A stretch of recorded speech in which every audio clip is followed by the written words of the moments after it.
My heart will be faithful, Lord. My heart will obey you, Lord, to walk in the way you will lead me.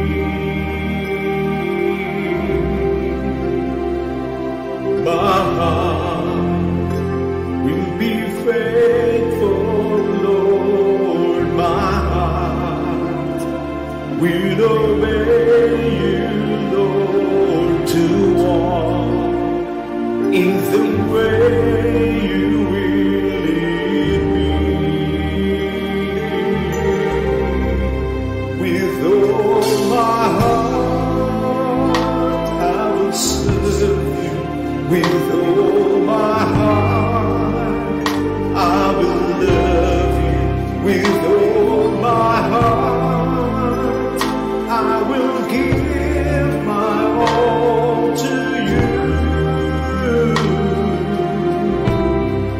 With all my heart I will serve you. With all my heart I will love you. With all my heart I will give my all to you. With all my heart, my heart will be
With all our hearts, Father God, we love you, we worship you, we glorify your name in all the earth. For this is what you deserve. You are the God who created us. You are the God who created all things. The earth is the Lord's, and the fullness thereof. Join me as we come to the Lord in prayer today. Father, in the name of Jesus, the name that is above every name, we worship you. We glorify your name. We serve you. We love you. Because this is what you deserve. Blessed be the name of the Lord. Today, as we come to your throne of grace, we ask for your mercy and grace to be poured out to us today as we partake the now word, the fresh word from you. Help us, Father God, and enlarge the capacity of our spirit so that we will be able to receive the fresh manna from heaven to strengthen and to empower our spirit so that we will become overcomers. We will become conquerors or more than conquerors. Bless your people today as we share and as we feast in your word. Bless us, Holy Spirit, O God, from the beginning till the end of this worship celebration. Be our guide, be our teacher, be our preacher. Take charge. Take full charge. We thank you, Lord. This we pray in Jesus' name. And the blessed people of God declare, Amen and Amen. Palapakan natin si Lord. Glory to God. Kumusta po kayo? This is the day that the Lord has made. We will rejoice and be glad in it. The one who made this day is God, and God is a perfect God. So I believe with all my heart, let it be done according to your faith that this is a perfect day. No matter what happens sa ating kalagitnaan or what situation that we are going through right now, always remember that God made this day for us. The fact that we are alive, the fact that we have the strength, the fact that we are enjoying the benefits of living on earth, it is more than enough to bring back the glory and honor to God because of His goodness and faithfulness. So purihin ng Diyos. We are now running almost 9 months. Okay, 9 months ng pandemic na ito. Lots of things happened. Napakarami ng nangyari. Napakarami ng hamon. But still, we stood still. Nandito pa rin tayo. Why? Not because of us, but because of God. At ang sabi ho ng Bible in Matthew chapter 4 verse 4, man shall not live by bread alone, but by every word that proceeds out from the mouth of God. So what sustained the people of God to survive until now? It is not our intellect. It is not our strength. It is not our abilities.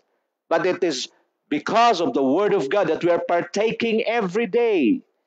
So blessed ang isang tao ho na mayroon pong pag-acknowledge sa salita ng Diyos. Pinagpala ang tao na kumikilala sa Diyos at nakikinig ng kanyang mga salita. Hindi lamang nakikinig, kundi ito'y isinasabuhay. At ang sabi ho sa James chapter 1 verse 22 to 25, the Lord will prosper all the works of His hand. That is why I do believe with all of my heart that we survived in this almost 9 months of pandemic challenges in our lives because of the Word of God. That is why today I challenge you, people of God, continue to welcome the Word of God in your life and do not be selective. Huwag kayo maging selective pagdating sa salita ng Diyos. Whether the Word of God is hard, sharp, And this is the word of God is a double-edged sword. It will hit you and hit the preacher. So very clear po ito. Another purpose of the word of God, why is it sharp? Because it will cut off all the works of the devil, all the influences of the world over your life. Para pag ito po inaalis, then the Lord is now can now plant the seed of truth in our lives. So we are now in the part 2 of our study about the pattern of building the church unusual. So we will just have a sort of review, and then ang ating pag-aaral ngayon ang konsepto'y simbahan. But again, we will bring that concept, the church concept, into our lives, personal concept, so that wherever we go, madadala natin yung mga prinsipyo. So let me read to you in the book of Exodus chapter 25 verses 1 to 9. It says, "The Lord said to Moses, tell the Israelites to bring me an offering. You are to receive the offering for me from everyone whose heart prompts them to give. These are the offerings you are to receive from them: gold, silver, and bronze, blue, purple, and scarlet yarn, and fine linen, goat hair, ram skins dyed red, and another type of durable leather, acacia wood, olive oil for the light, spices for the anointing oil, and for the fragrant incense, and onyx stones and other gems to be mounted on the ephod and breastpiece. Then have them make a sanctuary for me, and I will dwell among them. Make this tabernacle and all its furnishings exactly like the pattern I will show you." So, sa ating po nakaraang pinag-usapan, there are truths to ponder in these verses in Exodus chapter 25 verses 1 to 9. Number 1, carefully listen and accurately follow divine instruction. Lagi nating tandaan, if you really want to please God, if you really want to be victorious, you need to carefully listen and accurately follow divine instruction. You cannot make your own way because God's way is perfect. Okay, kaya dito ho, tandaan natin mabuti, mark this word. We cannot fulfill the destiny, we cannot fulfill our God-given assignment by using our ways. We can only fulfill the will of God. We can only fulfill God-given assignment and destiny to us if we will do it God's way. That is why, sa mga naglilingkod sa Diyos, sa lahat ng mga Kristiyano, very clear ho, that we need to understand, we need to carefully listen and accurately follow divine instruction. That is why the Lord said to Moses, in verse 8, anong sabi rito? "Then have them make a sanctuary for me, and I will dwell among them. Make this tabernacle and all its furnishing exactly like the pattern I will show you." Bakit? Anong purpose ng Diyos? Bakit kailangan nilang carefully na makinig and accurately follow divine instruction? Because God will dwell among them. At ang sabi niya, titira lang siya sa tabernacle na ginagawa o pinagawa niya kay Moses kung ito po'y na-build according to the pattern. Now look at me now. In the church concept, mahalaga ho na maintindihan natin, for our church to become unusual, our church should always welcome the presence of God. Not just a resident, not just a visitor, kasi marami yung mga nagsasabi, "Lord, minsan pa bumisita ka sa amin." A visitor will come and go. But if we ask God to make our church a dwelling, His dwelling place, He will no longer be a resident, He will no longer be a visitor, but He will become a resident. Malaki yung pagkakaiba ng bisita at saka nakatira. That is why, ang sabi niya, but before He can dwell in the church, we need to build the church according to the pattern He showed us. So mahalaga ho na maunawaan ng bawat isa, the church of God become unusual if that church will become the dwelling place of God, not just a place of visitation, but it must become a place of habitation for God. Same thing in our lives. Punta tayo sa personal, sa buhay natin. Kailangan ang buhay natin tirahan din ng Diyos. In John chapter 14, 21 to 23, ano sabi niya?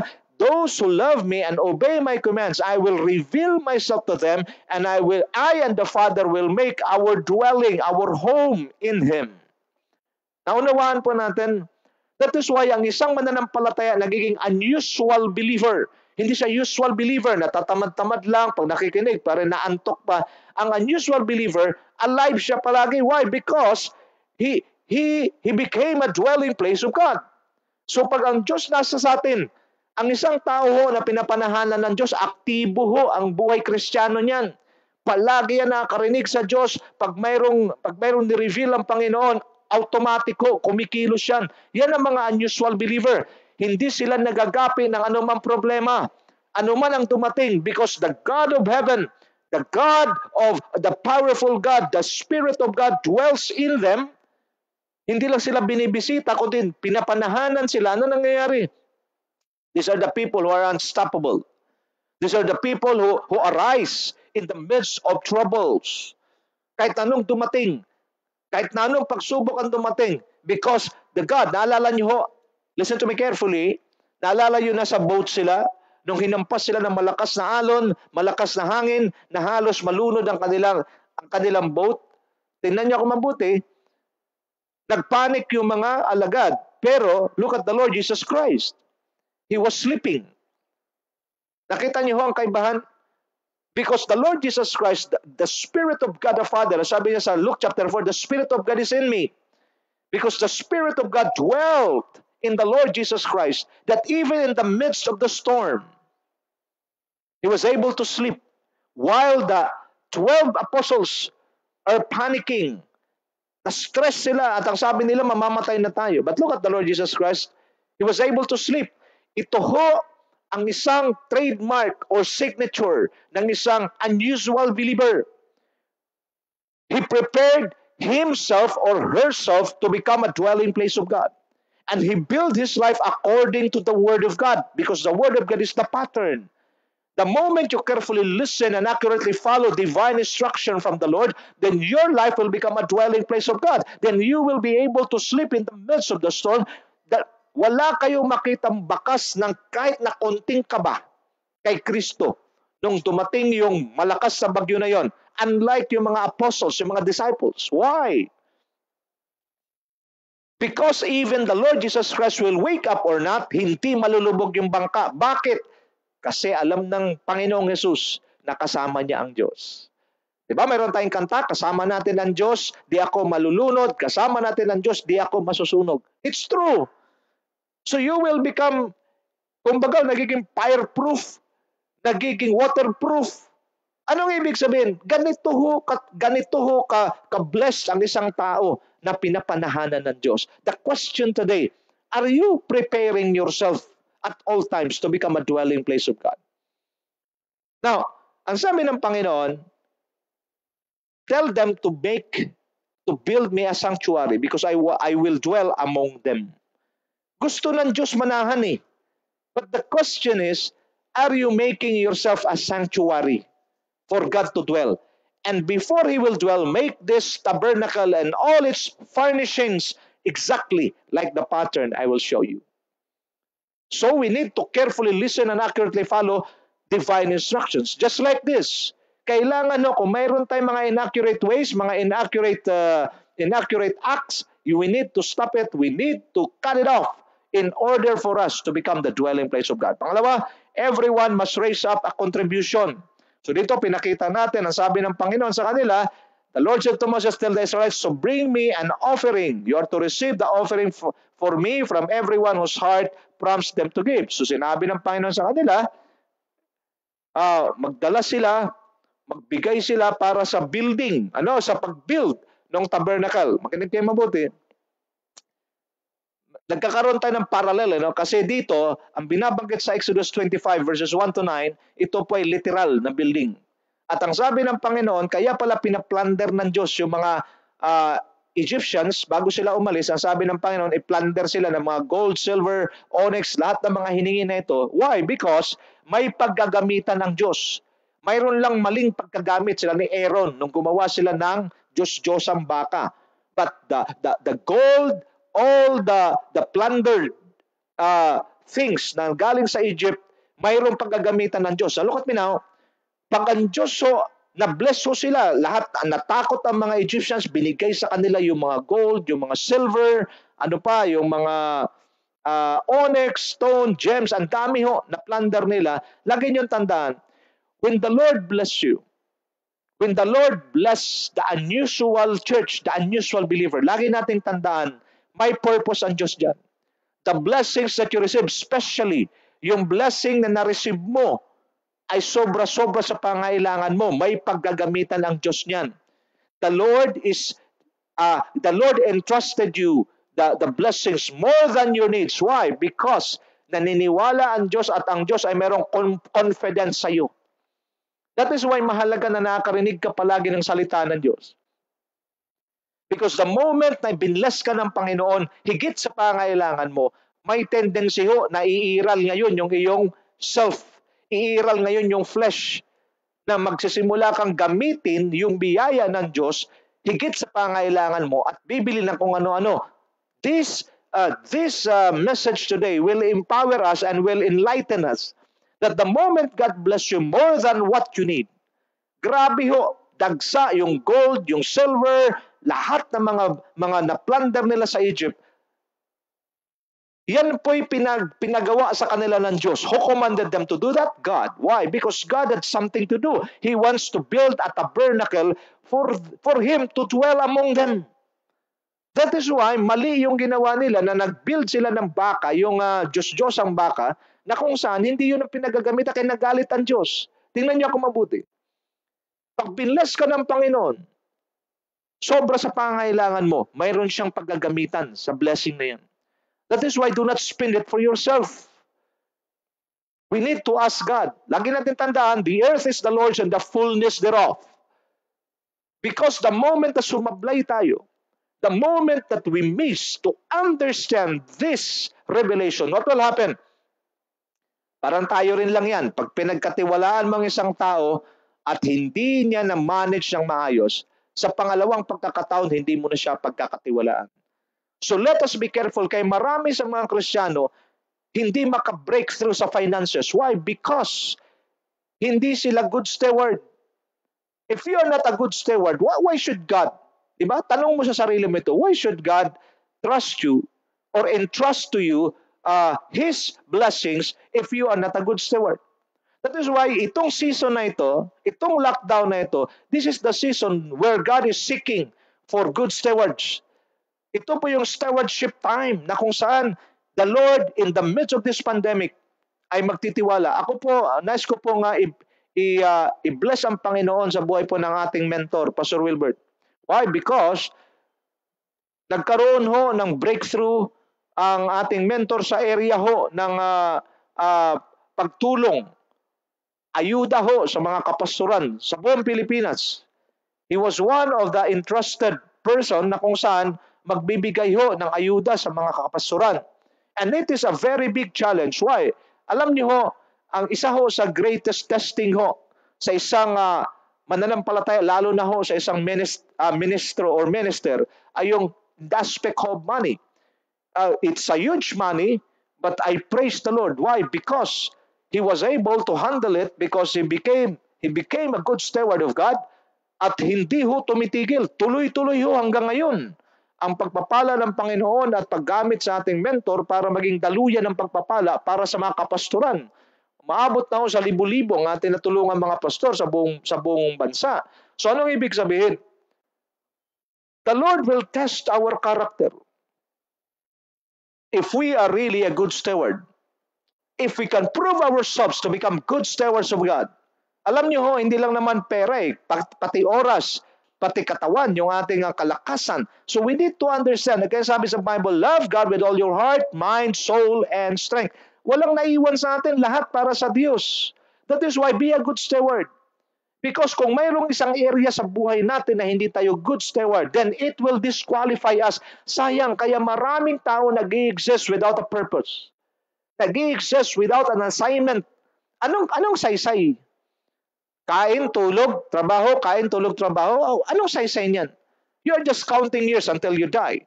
But the moment you become a good steward of God, pag mayroong binigay sa iyo ang Diyos, higit sa pangailangan mo, you ask Him, Lord, what am I supposed to do with this? Saan po ito gagamitin? So doon pumapasok na tayo pa yung pagkakatiwalaan ng Diyos. So everyone must raise a contribution.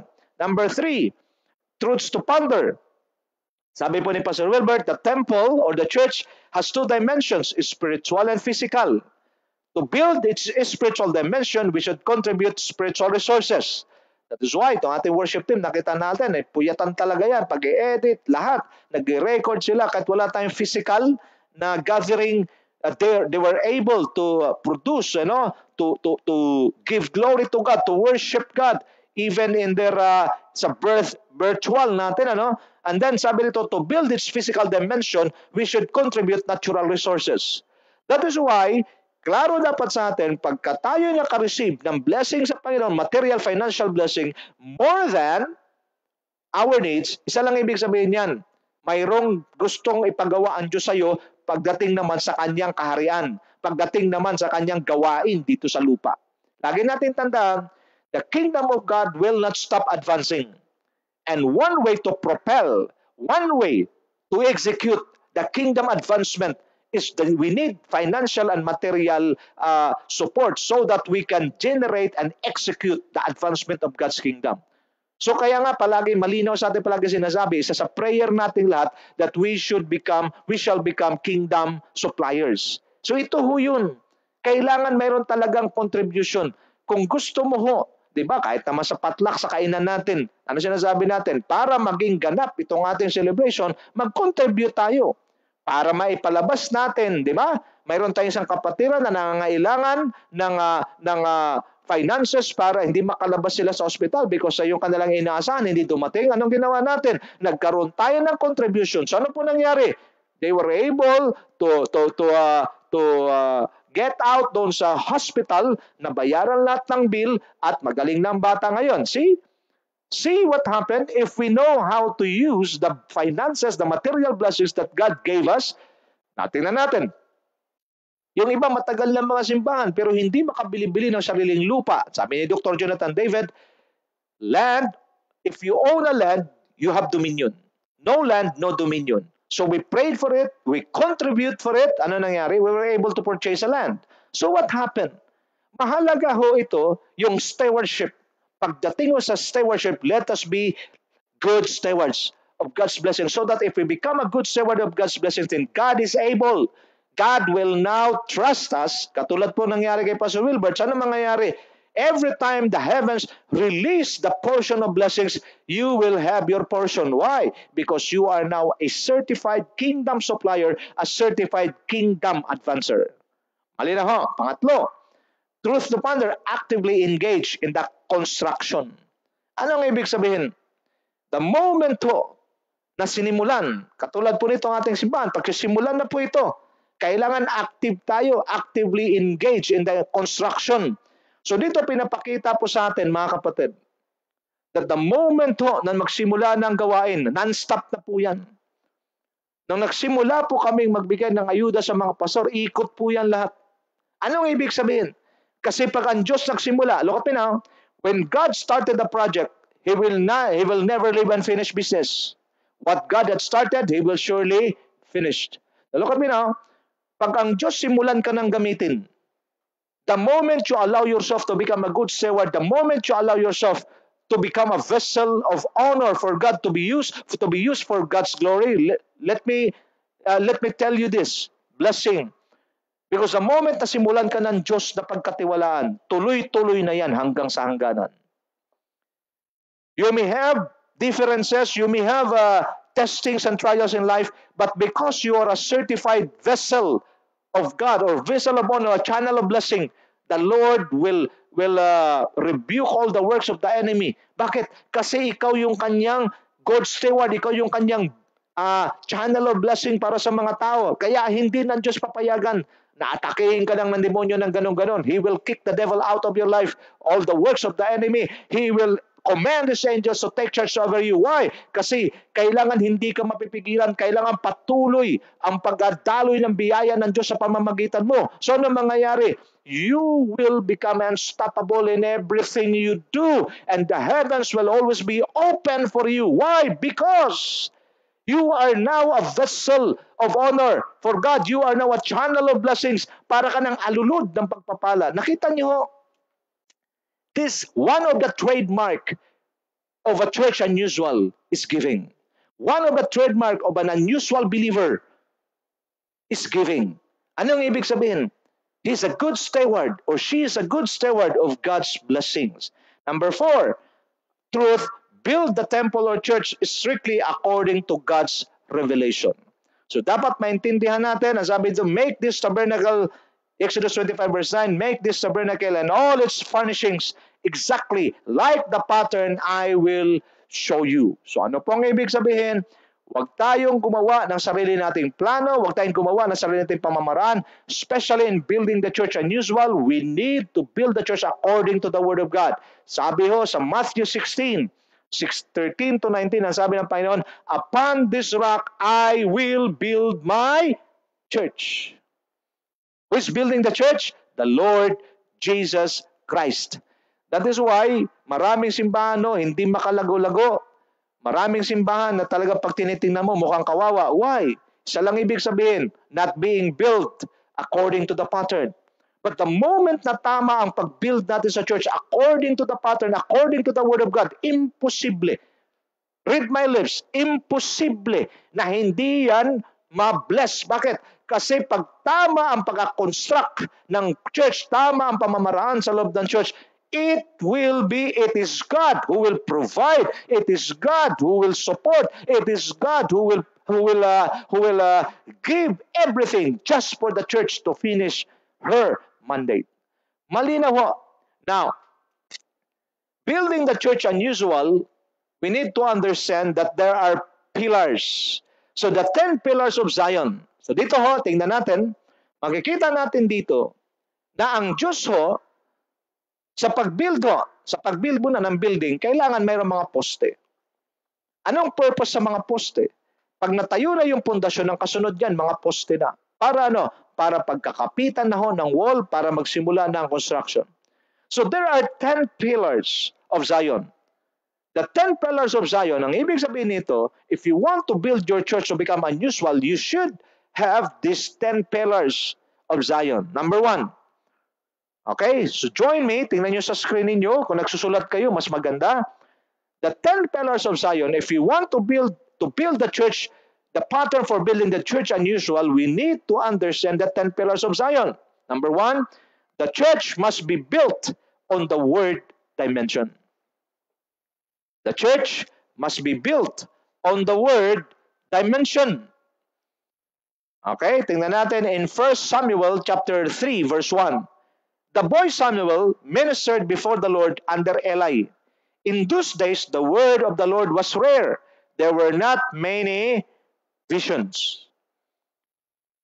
Noong panahon ho ni Eli, sino si Eli? High priest. Dahil tamad na itong si Eli, lawless na ito yung kanyang mga anak. Lagi niyo tandaan, pagka ang holiness tsaka righteousness ay nagiging hindi na present sa loob ng church. Ang fresh revelation, ang pangungusap ng Diyos, ang vision, ang dreams will become rare. Bibihira na lang. Nagkakaunawan tayo? Why? Because sa isang church, pag ang church ay hindi immersed, pag ang church ay hindi built according to the word dimension, walang dahilan ang Diyos para mangusap sa iglesyang yan. Because the Word of God will serve as the contact point, will serve as God's connection to the church unusual. That is why nung time ni Samuel at na time ni Eli, hindi na ang Diyos ang mangusap. Bakit? Because lawlessness is rampant in the temple. Na kung saan ito mga anak ni Eli gumagawa talaga ng hindi kalugod-lugod sa harapan ng Diyos. Ang sabi po ni Pastor Wilbert, the rareness of the coming of the fresh word and the absence of God-given vision is what makes the church weak because the pastor is dying in his priesthood. So mahalaga ho sa isang church na yung pastor palagi nag-update, palagi nag-upgrade in his spiritual stature. Because the moment na yung Word of God ay hindi na ho nakababad, na-immerse ang church sa Word of God, what will happen? Nagkakaroon ng rareness, ang fresh revelation, absence of God-given vision. Kaya nga ang church nag-ooperate na lang in the natural. Because wala na yung fresh word ng Panginoon. Kumbaga, hindi kasi nababad salita ng Diyos. Kaya nga, praise the Lord, sa School of Church Builders sa atin, every day, ang daily live streaming natin every day, mula Lunes hanggang Linggo, mayroon pang mga kanya-kanya sa kanya-kanyang simbahan, may mga discipleship training, mayroon pang mga morning prayers. Anong ibig sabihin? Bakit natin to ginagawa? Nagtatanong na yung iba, hindi pa ba kayo nagsasawa? Ang church unusual, kailanman hindi nagsasawa salita ng Diyos. Because we believe that we can only survive if we have the Word of God. Walang pakialaman Diyos kung title mo, Christian, kahit ilang ulit mo pa tinanggap ang Panginoon. Walang pakialaman Diyos dyan. Ang tanong sa Kanya, nakaugat ka ba at nakatayo ka ba sa matibay na pundasyon? Anong matibay na pundasyon? Matthew 4, Matthew 7, 24-27, the Word of God. If you build yourself in God's Word, how to build ourselves in the Word of God? The moment you hear the Word, apply it right away. Yan ang building in the Word of God. You're standing on a solid ground. So the church must be built on the Word dimension. So yung time ni Eli, hindi na ang Diyos nangusap. Bakit? Wala nang pakialam sa salita ng Diyos. Kumbaga yung lawlessness, tingnan niyo mabuti.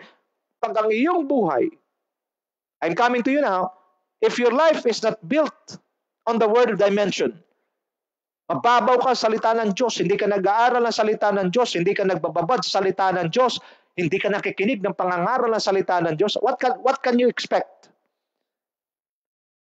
Kailanman hindi ang Diyos mangungusap sa iyo. Tandaan niyo mabuti ito ha, dalawang puwersa lang ang naglalaban sa mundo.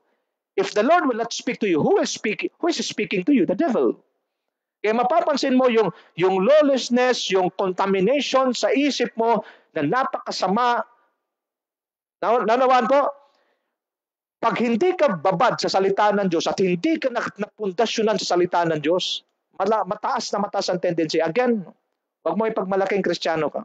Madaling sabihin, Kristiyano ako. Mabilis mo masabi yan. Pero yung lakaran, yung salitang pagiging Kristiyano, it takes sacrifice. Na kahit pagod na pagod ka sa trabaho mo, hindi mo pwedeng ipangatwiran yan. Na hindi ka magbababad sa salita ng Diyos, hindi ka makikinig sa salita ng Diyos, hindi katwiran yan. I want to prove to you a very solid, strong example. Walang iba kundi ating Panginoong Jesucristo. Magbasa kayo from Matthew, Mark, Luke, John. Pagkatapos niyang mag-minister sa mga tao, maghapon hanggang gabi, pagod na pagod yan bilang tao.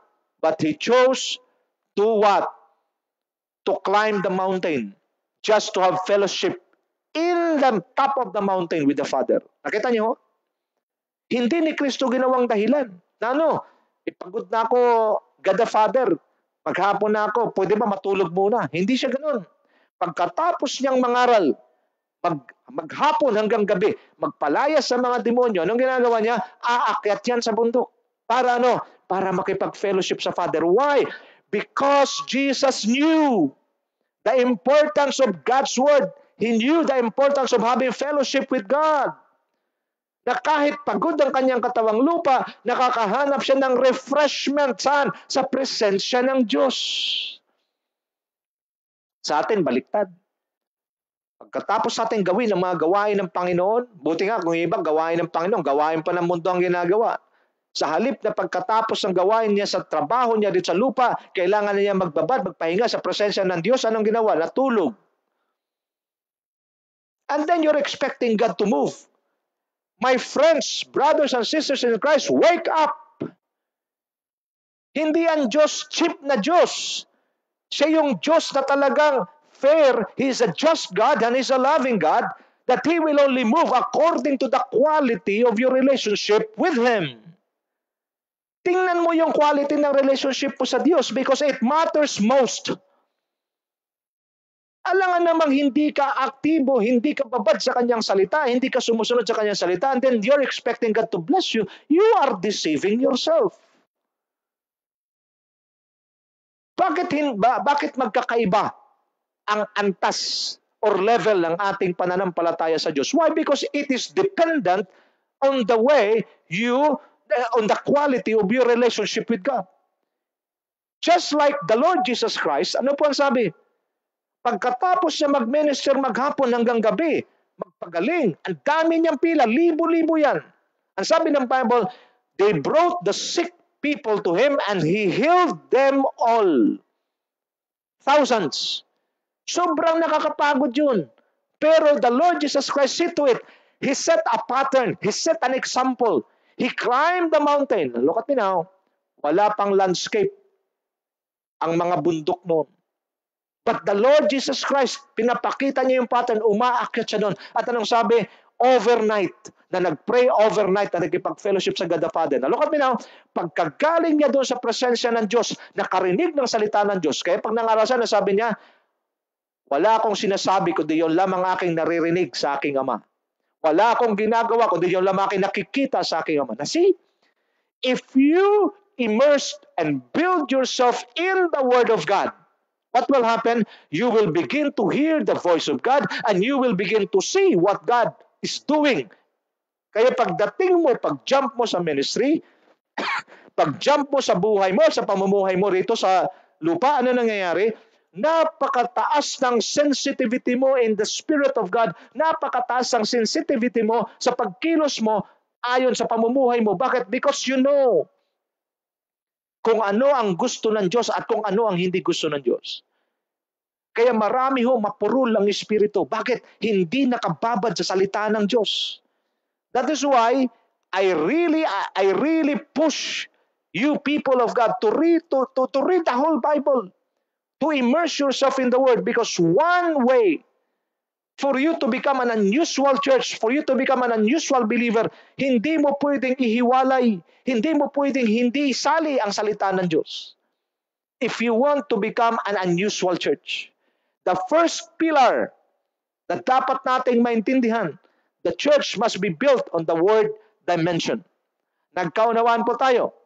Now, let us study about the book in the book of Acts, the early church. Ano ha? Who are the early church? Who are they? In Acts chapter 2, verse 42 to 47, makikita natin yan. Sino-sino sila? Pag-aralan natin. Ang early church is a powerful church. So mapapansin natin talagang ang move ng Panginoon sa kanila sobrang linaw. Na kung saan nakikita ito ng buong community. Look at me. If the church become unusual, nanonotice po yan ng mga komunidad na nakapaligid sa atin. Karamihan sa mga churches sa Pilipinas, mayroong iba talaga nakakasama sa community. And I asked the Lord, bakit ganito? Why? Because the Lord wants to create something sa church na yan para ma-notice ng kanilang community. Sad to say, because hindi nga built according to the Word, so gumagawa ng sariling sistema, kaya hindi nagiging blessing sa community. Ang church unusual nagiging blessing sa community. After sa community, nagiging blessing sa city. And after sa city, nagiging blessing sa nation. Kaya praise God mayroong mga churches na ganyan ang kalibre, ganyan ang nangyayari. Why? Because they build themselves according to in the Word dimension. Now, let us study the book of Acts. The early church, bakit sila powerful? Bakit ang Diyos kumikilos sa kanilang buhay ng napakalakas? Una, the early church were those who heard the Word. In Acts chapter 2, 37 to 40, it says, when the people heard this, they were cut to the heart and said to Peter and the other apostles, brothers, what shall we do? Peter replied, repent and be baptized, every one of you, in the name of Jesus Christ for the forgiveness of sin, and you will receive the gift of the Holy Spirit. The promise is for you and your children and for all who are far off, for all whom the Lord our God will call. Verse 40, with many other words he warned them and he pleaded with them, save yourselves from this corrupt generation. Who are the early church? The early church were those who heard the Word. Now, look at me now. If you want to become a church unusual. If you want to build your life to become an unusual believer, pag sinasabing unusual believer, hindi mediocre, hindi average, above average believer. Ito yung kulang eh. Marami sa atin, marami sa mananampalataya ngayon na kontento na maging average. You know, intindihin niya ang sinasabi, kung ikaw po'y average lamang, ito yung mga pag mayroong ginagawa, kahit na mayroong tama yung ginagawa, ibig sabihin mayroong diferensya. Sasabihin, hindi na mahalata yan. Okay na yan. Hindi na mapapansin yan. Pero tingnan nyo yung mga above average pag gumawa. Kumpiyansa silang iiwan yung kanilang ginawa. Bakit? Nakatitiyak sila na walang masisilip yung titingin. Ganon din sa mga tao, ganon din sa mga Kristiyano. Hindi ka pwedeng magiging average Christian lang. Kasi yung mga average Christian, hindi sila metikuloso pagdating sa mga detalye. Okay lang sa kanila na mapulaan sila. Okay lang sa kanila na hindi sila makapag-aral ng malalim na salita ng Diyos. Bakit? Ano lang yan eh. Okay na yan. At least sa kapagbasa, nakarinig ka na. Pero sa mga above average, iba sila. Hindi sila nakakatulog hanggat hindi nila na-apply. Hindi sila nakakatulog hanggat hindi nila nagawa yung pinapagawa ng Diyos. Bakit? Sa mga above average believers, unusual believers, above average, pag nag-operate sila, they treat the Word of God with high priority and high urgency. Ito yung mga wise na mga people, mga wise na mga believers. The moment they hear the Word, they apply it right away. That is why they are above average. Question, are you an above average believer? Or average ka lang? Yung iba sa inyo, mas mababa pa sa average. Look at me. Listen to me carefully. So, ano nangyayari? The moment you hear the word, ano sabi? They were cut to the heart. At ang tanong nila, what shall we do? Every time you hear the word of God, just open your heart always. Bakit? Because pag ang salita ng Diyos dumating sa buhay mo, it will disturb you. Maraming mga mananampalataya pag nakikinig ng salita ng Diyos, ang nasa puso palagi, ang iniisip palagi, ang desire palagi mabless. I have nothing against blessing. I have nothing against being blessed. Dapat lang naman. Pero dapat maintindihan natin yung ministry ng salita ng Diyos. Hayaan nyo akong i-explain sa inyo ang ministry ng salita ng Diyos. In 2 Timothy chapter 3 verse 16, it says, all scripture is God-breathed, and it is useful for teaching, rebuking, correcting, and training. Look at the fourfold ministry of God's Word. Isa lang ang medyo magaan-gaan. Ano yan? Teaching. At ang gusto ng marami, yung teaching lang. Pero, tandaan nyo, 3/4 ng salita ng Diyos, ano? Ang purpose, to offend. Rebuking, hindi naman. Sino sa inyo ang natutuwang i-rebuke? Ano yung rebuking? Tinignan kong meaning yan, strong disapproval. If you are doing something na mahal mo yung ginagawa mo, pero hindi align sa salita ng Diyos, the Word of God will rebuke you. And it will bring you discomfort. Nagkaunawan? 3/4 ng ministry ng Word of God is to offend you. Talagang masakit. Pagsusundan mo, kaya nga, marami hong nagtuturo only to inspire. I have nothing against it. Talagang dapat ma-inspire ang mga tao. But more than inspiration, we need to have transformation. At yung transformation mangyayari kung mayroong rebuking, mayroong correcting, at mayroong training.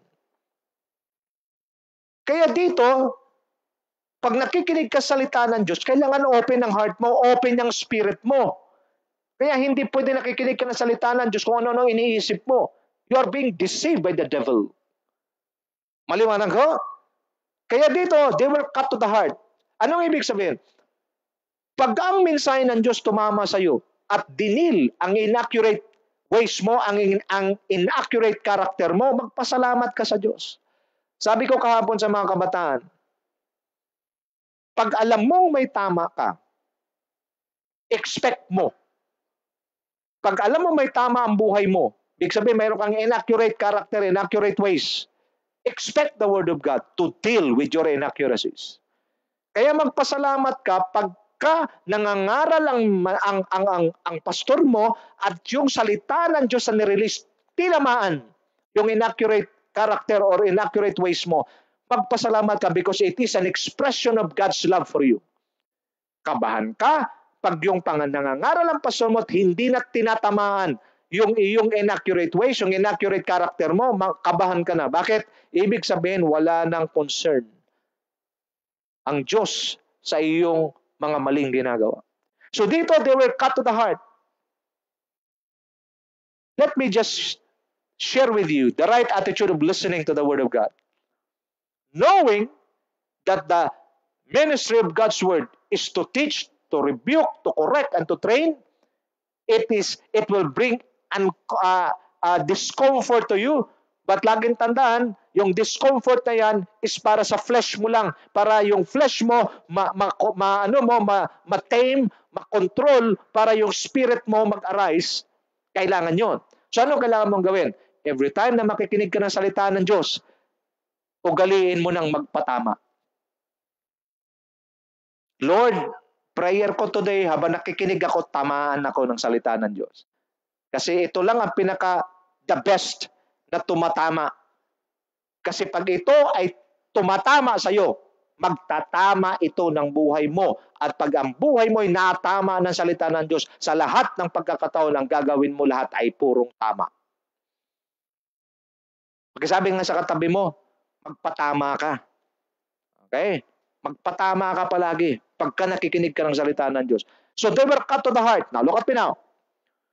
Sabi ni Pedro, repent and be baptized, every one of you.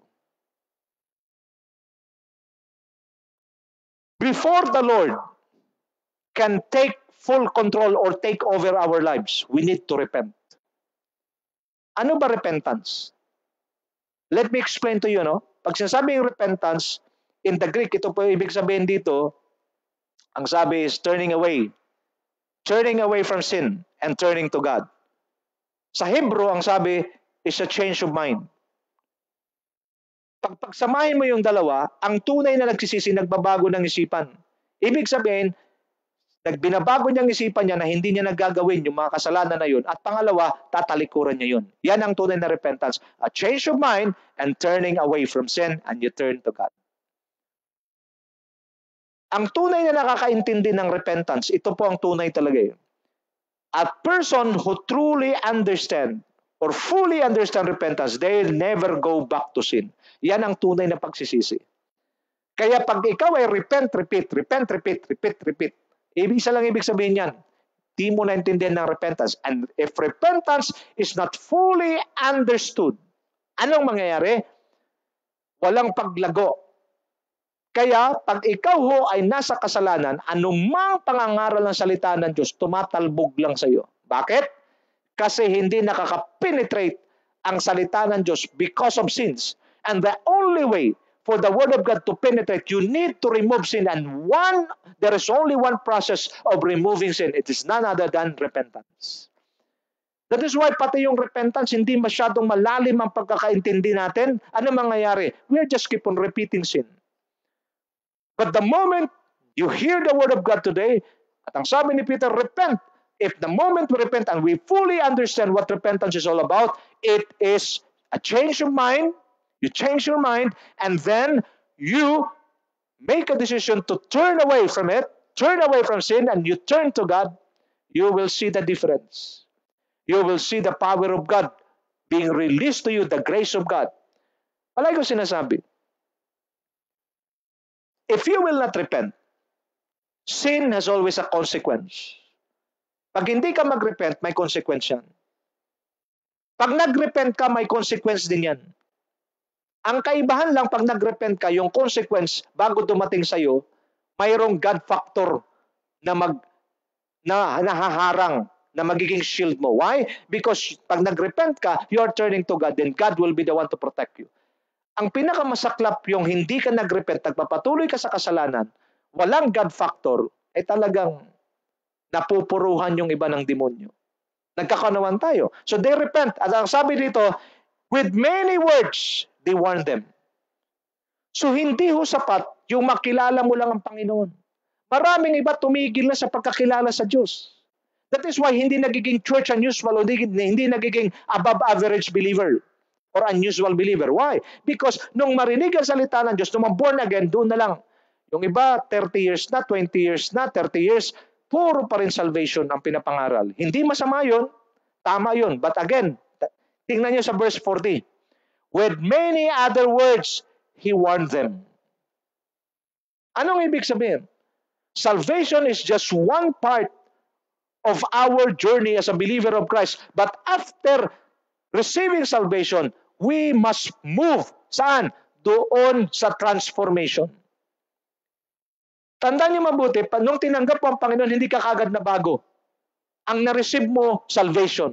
Saan? Sa kasalanan. Para wag ka mapunta sa impyerno. Pero habang ikay nabubuhay bilang Kristiyano, ang kasunod na pwede mangyari at dapat mangyari ay transformation. Yung magbabago ka. Bakit? Kasi gagawin ka ng Diyos na ilaw at asin ng sanlibutan. So the moment pagdating sa transformation, hindi na huubra yung mga mensahe na mabababaw. Kailangan, kung gusto mo ng transformation o pagbabago, kailangan ito na yung kikiskisin, kikinisin ka, ito na yung i-review ka, ito na yung i-correct ka, ito na yung iti-train ka. At ito ang proseso na ayaw daanan ng marami. Kaya nga sabi nito, with many other words, He warned them to what? He pleaded with them, save yourself from this corrupt generation. Whether you like it or not, itong nangyayari sa mundo sa ngayon, at sa mga mangyayari pa sa darating, it had been prophesied already in the book of Matthew chapter 24 and 2 Timothy chapter 3 that in the last days, men will become violent, men will become ungodly. Marami yan. So the Lord is preparing us today that if you will remain an average believer, hindi ka obra, kapatid. You need to operate. You need to live your Christian life over average, above average level. Why? Paano ito mangyari, Pastor? Always build yourself in the word dimension. That is why nakakalungkot, Malakas na ang loob ko magsabi ngayon. Maraming mga Kristiyano hanggang ngayon hindi pa nabasa ang buong Biblia.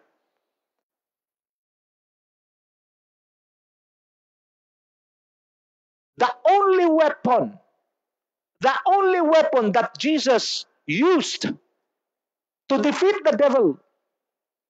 Alam nyo, ang Holy Spirit talaga mabait sa atin today.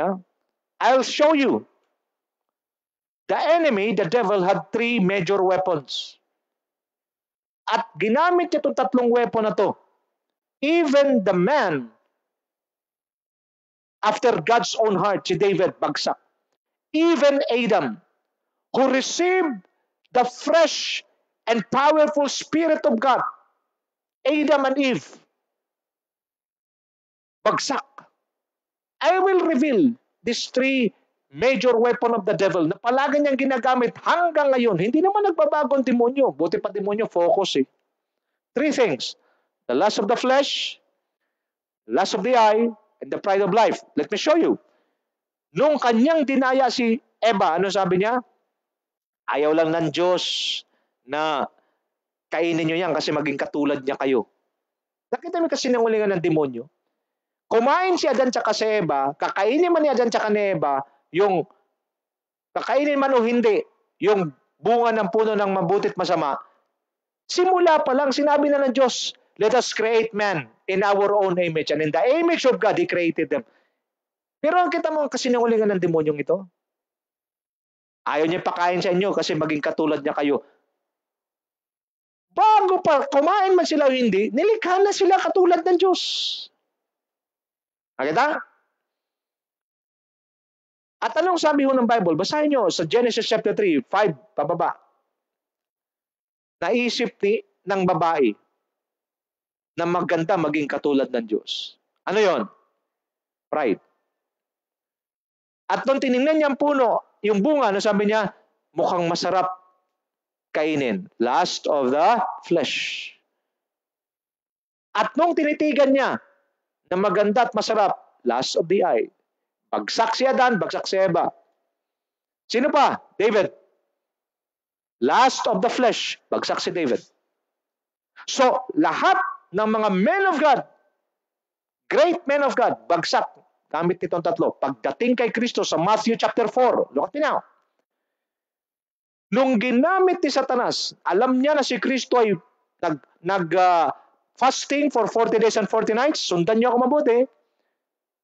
Alam niya na gutom ang Panginoon. Ano sabi niya? If you're the Son of God, turn this stone into bread.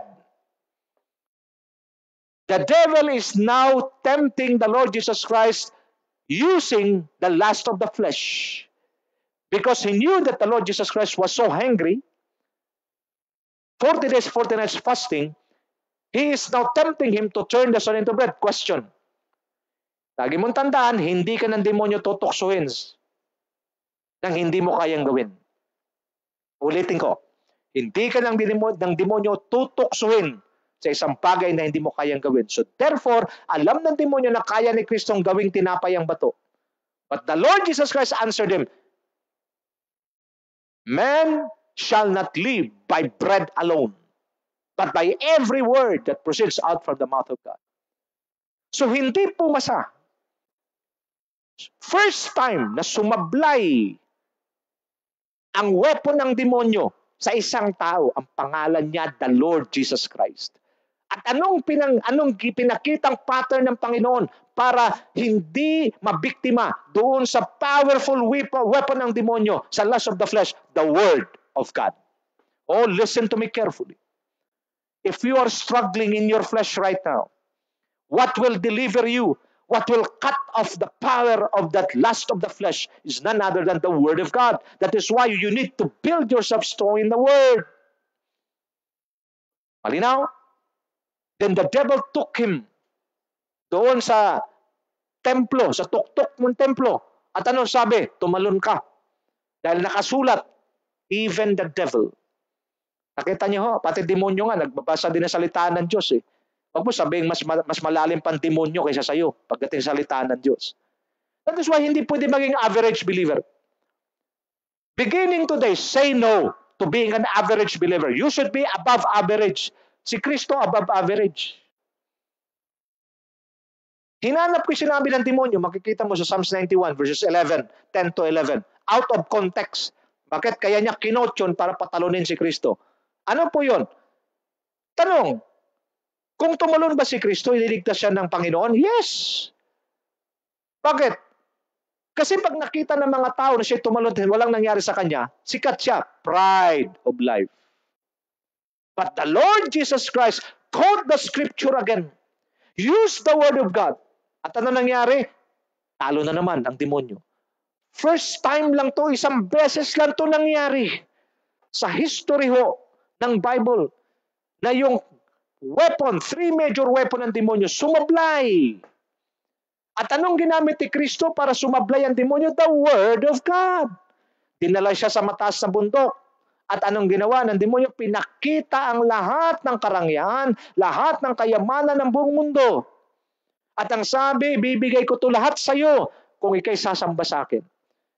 Pati demonyo, wala na rin. Talagang napugnaw na, nawasak na ng kanyang kasinungalingan. Kailan pa siya naging mayari? But in a sense, look at me now, the earth is the Lord's and the fullness thereof, pero mayroong nakalagay sa Bible, the heavens belongs to God, and the earth, He gave it to men. Ang mundo at ang lahat ng narito, binigay na ng Diyos kay Adan. Kanya ito sa tao ang mundo. But because Adam was tempted by the devil at nalaglag, nagkasala, ano nangyari? Yung pag-aari ng mundo ay na-turn over at nanakaw ni Satanas. So ano nangyayari? The devil now is the one owning the world, lording the world. Ano nangyayari? That is why he was able to speak to the Lord Jesus Christ. Lahat ng ito, bibigay ko siya, sumamba ka lang sa akin. But the Lord Jesus Christ again showed us the pattern. He used the word of God to rebuke the devil. At anong sabi sa verse 11? And the devil left him. People of God, look at me straight in the eye. There is only one way to live a devil-free life. We should build and immerse ourselves in the Word of God. If you are immersed and build yourself in God's Word, anong mangyayari? The devil will leave you. Because every time the devil will offer his goods to you, you will always rebuke him by the power of God's word, and he will leave you. Now, look at me now. Pag alis ng demonyo, sabi, and angels came to him and attended him. Makinig kayo mabuti. Ang isang taong babad sa salita ng Diyos, malalim salita ng Diyos, will experience the ministry of angels, will experience the angels of the Lord going to and fro, helping him, empowering him, protecting him, bringing the provision to him. Ito ho ang isang blessing sa isang church unusual. Ito ho ang blessing sa isang mananampalataya na ang unusual ang kanyang pamumuhay, above average. The Word of God, paikot-ikutin man natin ang ating pag-aaral ngayong umaga, babagsak tayo sa isang pinakamatinding sandata na meron tayo, the Word of God. Even in the armor of God, ano po ang pinaka-weapon natin? The Word of God is the sword of the Spirit.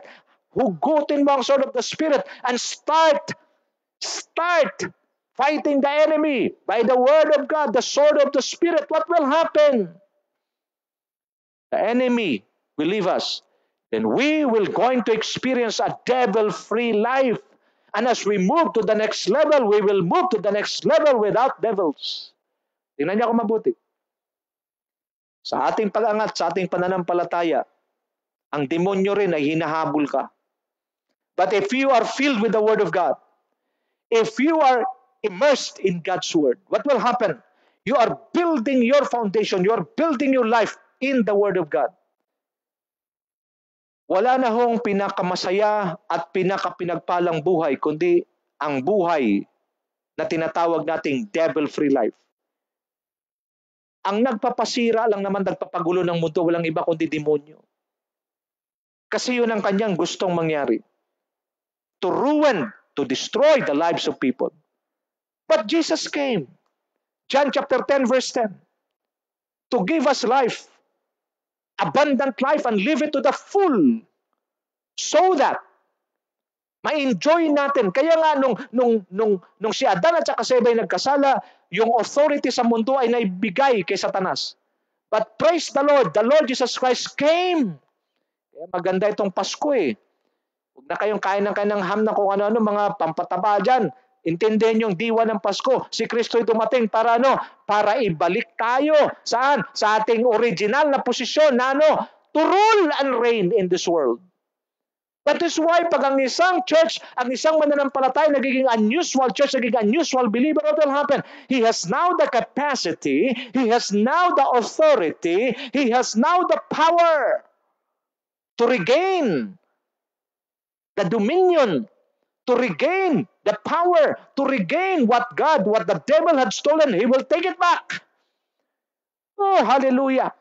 We will take back what the devil had stolen, including the interest. Kukunin natin lahat ng ninakaw ng demonyo, and we have now the authority. Why? Because we are the church unusual. We are the believers above average. We are operating in the Spirit, and we are living according to the Word of God.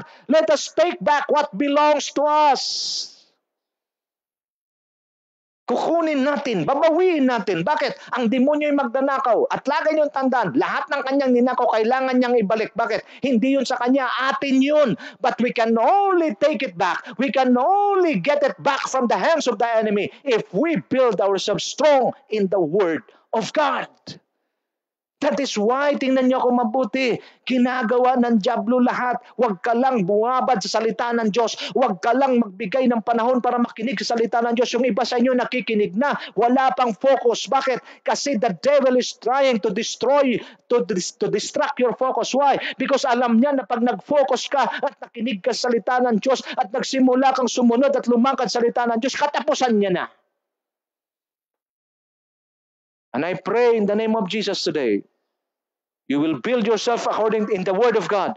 Every time you hear the Word of God, isa lang ang nasa isip mo, isa lang ang nasa puso, isa lang ang desire mo, tamaan ako, Lord. Lord, deal with me. Lord, deal with me with your Word. Itong pastor namin, Panginoon, pag nangusap, Lord, kausapin mo ako, Panginoon, sa pamamagitan niya. Lord, yung mga kahinaan ko, yung lust of the flesh, lust of the eyes, pride of life, Lord, wasakin po ng iyong mga salita. Winasak ni Kristo ang lust of the flesh. Winasak ni Kristo ang lust of the eyes. Winasak ni Kristo ang pride of life gamit ang salita ng Diyos.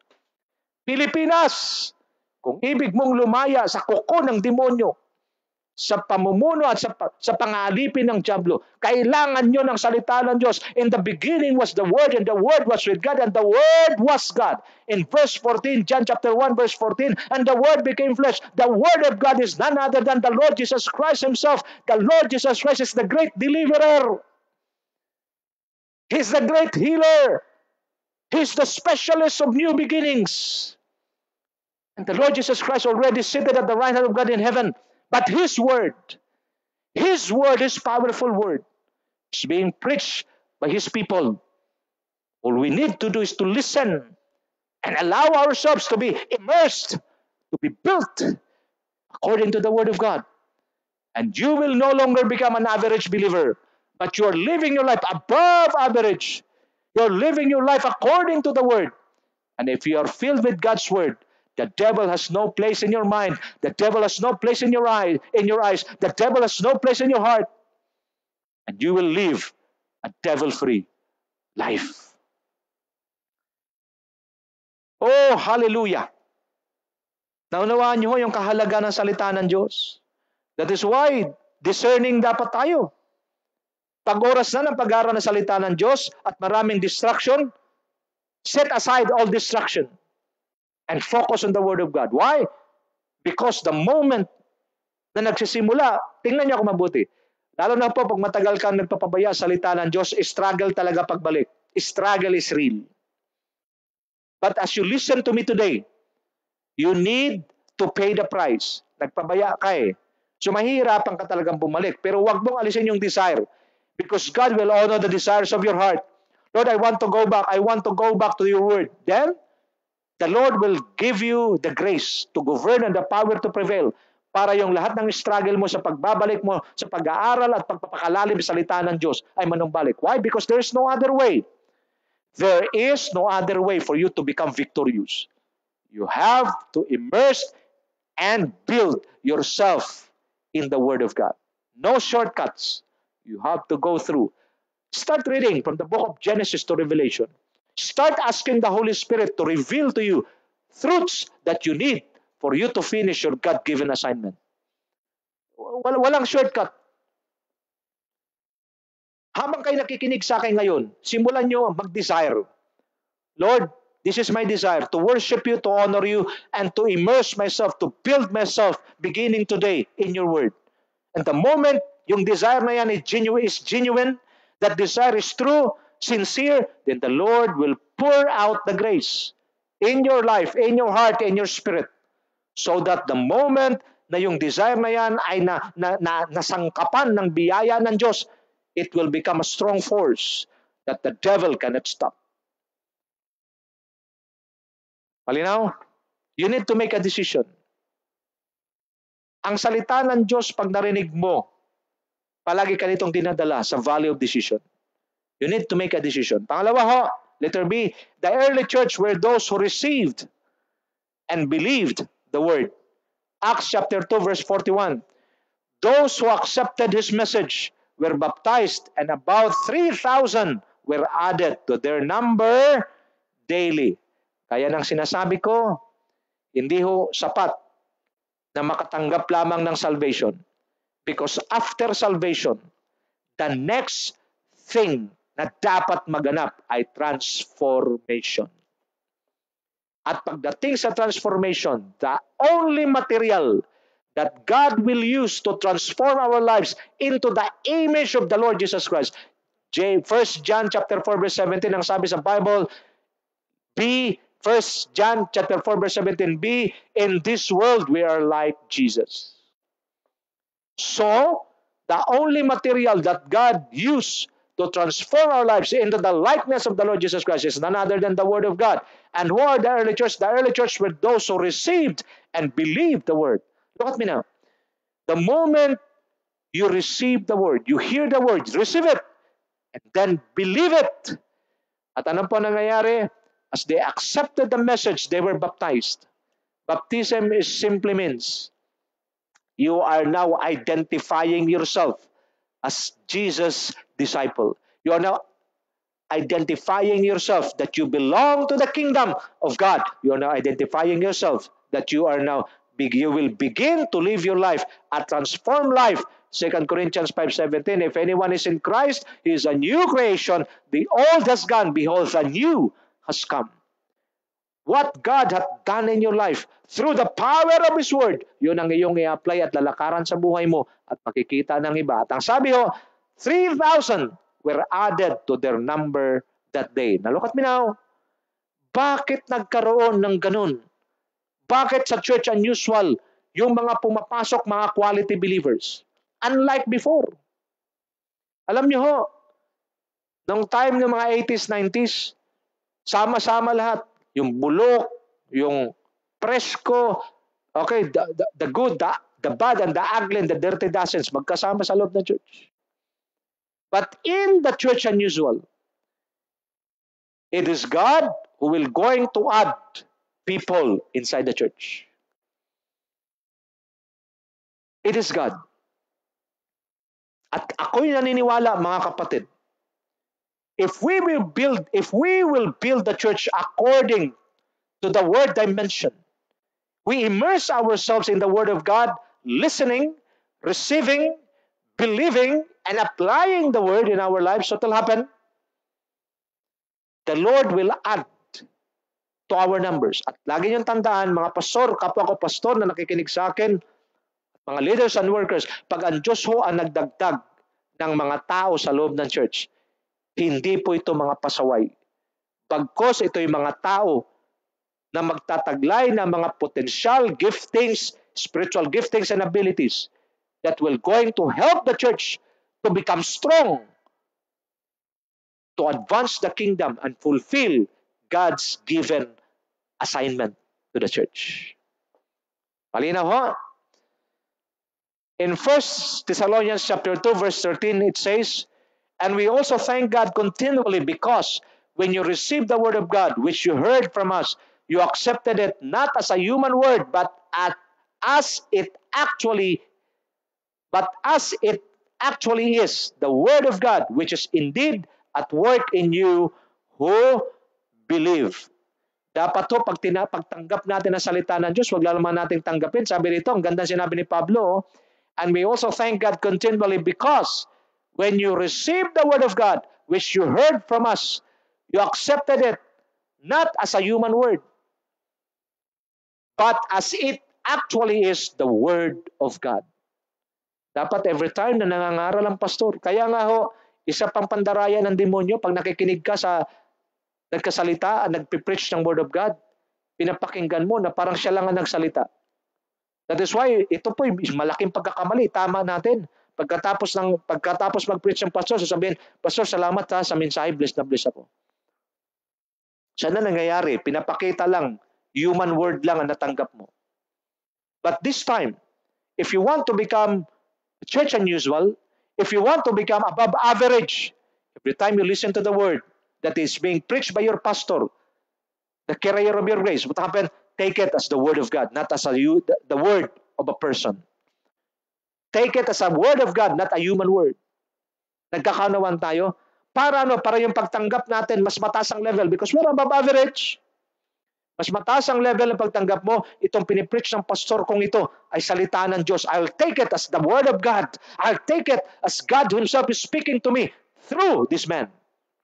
At pag ganun ho, ang iyong treatment sa salita ng Diyos, mataas ang respeto, mataas ang pagpapahalaga, you treat it with high priority and high urgency, what will happen?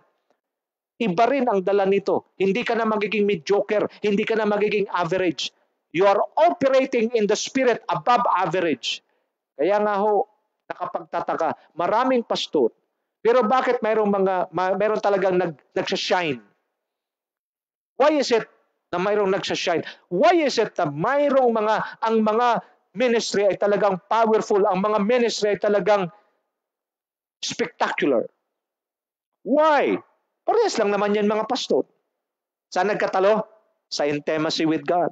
Saan nagkatalo? Sa intimacy with His Word. Saan nagkatalo? sa quality ng relationship and obedience to God. My friends, the Lord revealed this to us today for us to know that we can now live the average level of Christianity, being a church as usual, being a believer as usual. Let us now move to the church unusual and to become an unusual believer, living above average, immersing and building ourselves in the word dimension. The moment we become lovers of God and lovers of His word, then we will live a devil-free life. We will live a victorious life, just like the Lord Jesus Christ. He was victorious till the end. And in this world, let me read this to you as I end. 1 John chapter 4, verse 17. If you have your Bible, open it with me. 1 John chapter 4, verse 17.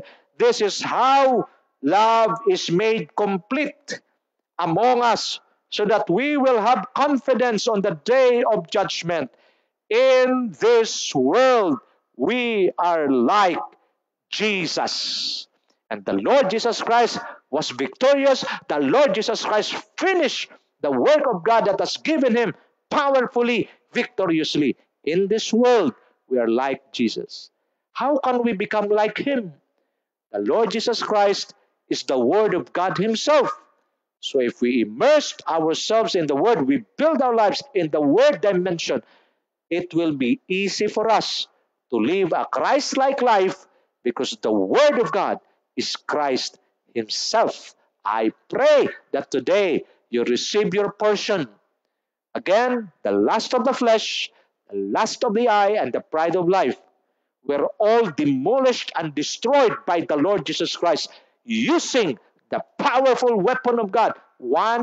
Three weapons of the enemy against one weapon, powerful weapon of God, none other than His Word. And the Lord Jesus Christ used the Word of God to show us the pattern, to show us the example, to show us the way how to overcome. And people of God today, let us live the as usual church. Let us live the as usual believer. Let us live the average. Let us now migrate from the church as usual to the church unusual, and from the as usual believer to become unusual believer, from the average believer to an above average believer. And we shall experience the blessings of God in our lives as long as we live. God bless you all. Let us pray. Father, in the name of Jesus, I pray that those who are listening to me right now, we will take the word as your word, God's word, not the word of a human being. Because we believe that you are now in the business of transforming our lives. It is not enough to receive salvation, but we need to proceed to the next level, transformation. And one of the major material that you use, the major material that will transform our lives, is none other than your word. As we receive your word, as we partake your word, as we establish and build ourselves according to your word, it will cause transformation in our lives to become like the Lord Jesus Christ, because in this world, we are like Jesus. I bless you in the name of the Lord, people of God. Pray that your table will never run out of food, and your finances will continue to grow, and most especially, the Holy Spirit, God the Holy Spirit, will create hunger and thirst in your spirit to long more of God's word and His presence. This is the day that the Lord has made. Let us rejoice and be glad in it. For this is the day, and this is our portion, receiving the word of God. And I declare that you will live your life a devil-free life, and you will experience the ministry of angels, bringing provision, protection, power, and the presence of God over our lives. This I pray in the powerful name of Jesus, and of the blessed people of God declare, Amen and amen. Have a good and godly day.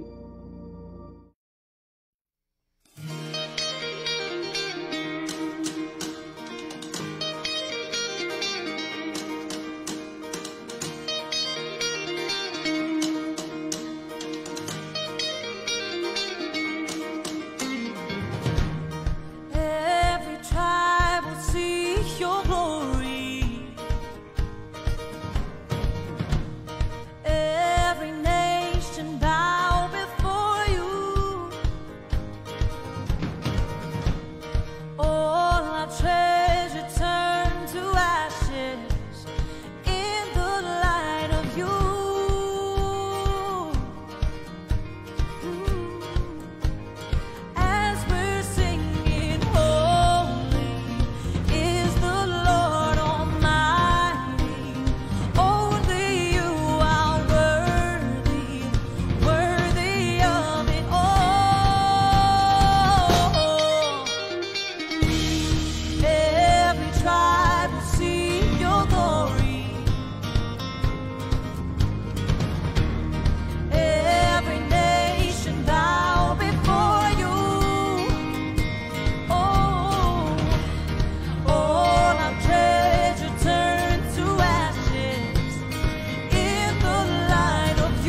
unto our God. Your